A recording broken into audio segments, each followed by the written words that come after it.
warahmatullahi wabarakatuh. Halo teman-teman semuanya, perkenalkan saya Syarifah Melani Putri dengan NIM 23011127770 dari Program Studi Ilmu Administrasi Publik Fakultas Ilmu Sosial dan Politik Universitas Riau.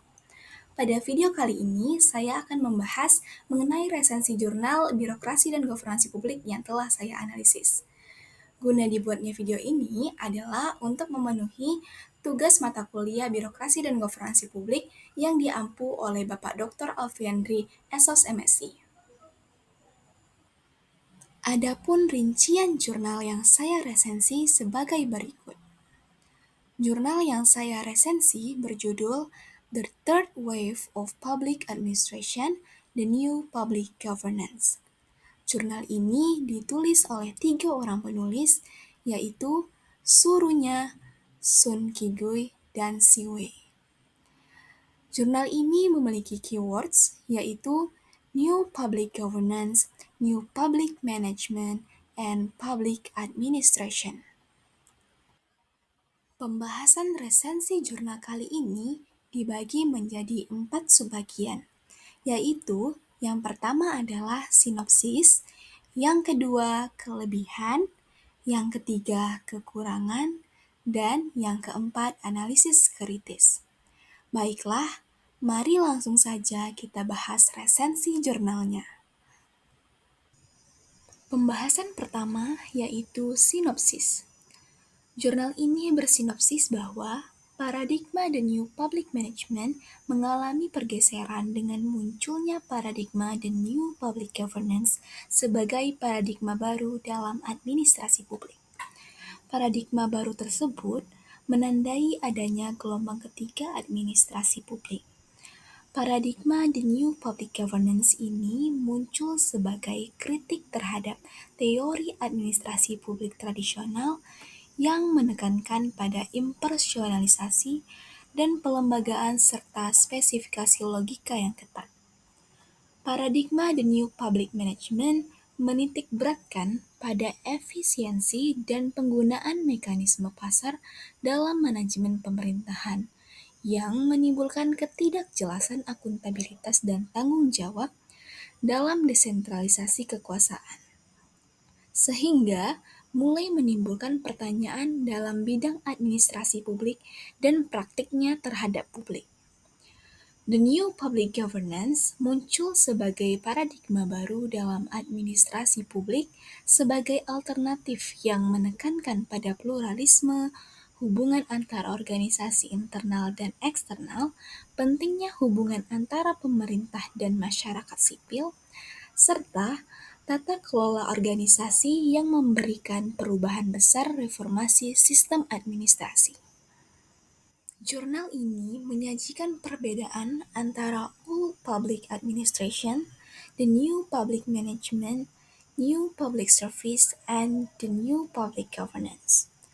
Pendekatan The New Public Governance berbeda dari Old Public Administration dan the New Public Management karena lebih fleksibel, berfokus pada pelayanan publik, dan menerapkan pluralisme dalam pengambilan keputusan.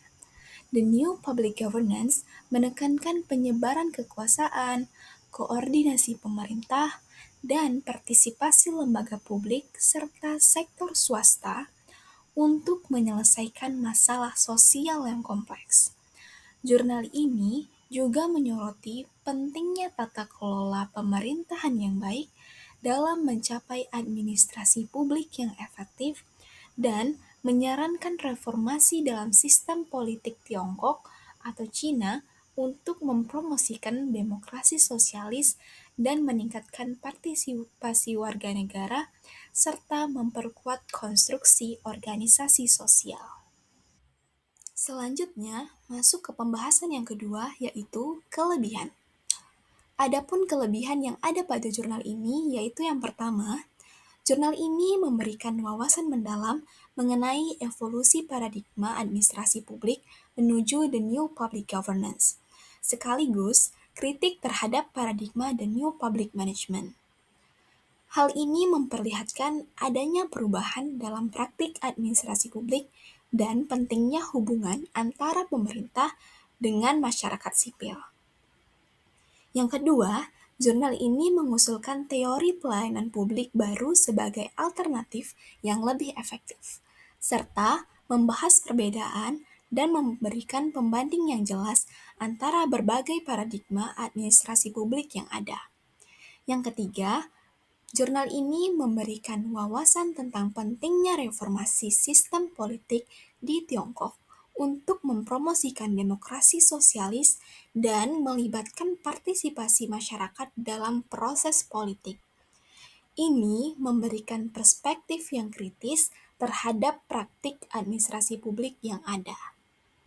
Yang keempat, jurnal ini membahas the new public governance yang menekankan pluralisasi dalam membangun sistem pelayanan terbuka yang melibatkan pemerintah, pasar, masyarakat, organisasi publik sosial, dan swasta yang bekerja sama untuk memenuhi kebutuhan publik.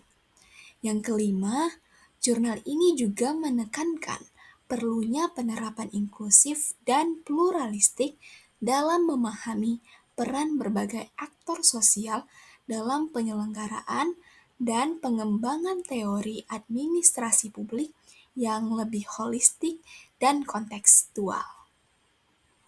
Jikalau ada kelebihan, mestinya ada kekurangan.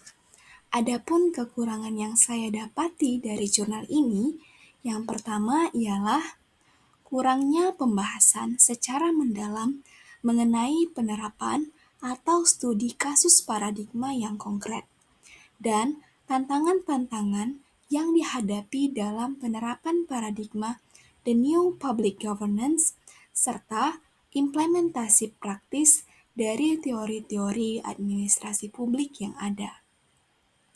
Yang kedua, kritik dan argumen terhadap paradigma The New Public Management kurang didukung bukti empiris untuk memperkuat argumen yang diberikan.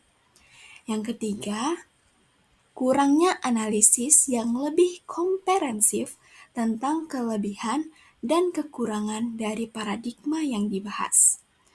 Yang keempat, kurangnya penjelasan mengenai metode penelitian yang digunakan, sehingga gambaran mengenai reliabilitas dan validitas pada temuan yang disajikan dalam jurnal kurang jelas. Baiklah, pembahasan yang terakhir yaitu analisis kritis. Dari analisis saya, jurnal ini memberikan gambaran yang komprehensif tentang evolusi paradigma dalam administrasi publik. Namun, diperlukan penelitian lebih lanjut untuk menguji validitas dari konsep The New Public Governance dengan melibatkan studi empiris dan analisis yang lebih komprehensif mengenai kelebihan dan kekurangan dari paradigma yang dibahas, serta perlunya pengembangan kerangka kerja yang lebih terperinci untuk menerapkan konsep ini dalam praktik administrasi publik secara efektif dan efisien. Selain itu, diperlukannya pembahasan perkembangan paradigma administrasi publik dengan cakupan yang lebih luas pada seluruh negara di dunia. Penelitian ini memberikan kerangka teori baru yang penting untuk pengembangan manajemen administrasi publik di Tiongkok. Namun, terdapat kekurangan dalam mendukung argumen dengan bukti empiris yang kuat. Kritik yang diberikan dianggap tidak efisien dalam menyelesaikan masalah sosial dan memperdalam kontradiksi antara warga negara dan pemerintah yang seharusnya didukung dengan analisis yang lebih mendalam dengan sumber yang orisinal dan valid. Penelitian yang mendatang diharapkan fokus pada tingkat makro dan mikro, serta menggabungkan pendekatan teoritis dan praktis. Diperlukan lebih banyak penelitian empiris yang mendalam dan studi kasus yang mendukung klaim teoritis, sehingga dapat memberikan pemahaman yang lebih komprehensif tentang implementasi teori administrasi publik dalam konteks sosial dan politik domestik. Meskipun demikian, jurnal ini memberikan kontribusi dalam memperluas pemahaman tentang evolusi paradigma administrasi publik, terutama bagi mahasiswa administrasi publik dan para administrator publik. Baiklah, sekian pembahasan resensi jurnal birokrasi dan governansi publik dari saya. Mohon maaf jika terdapat tutur kata yang salah. Semoga video ini dapat bermanfaat dan menambah wawasan kita semua. Saya akhiri, wassalamualaikum warahmatullahi wabarakatuh.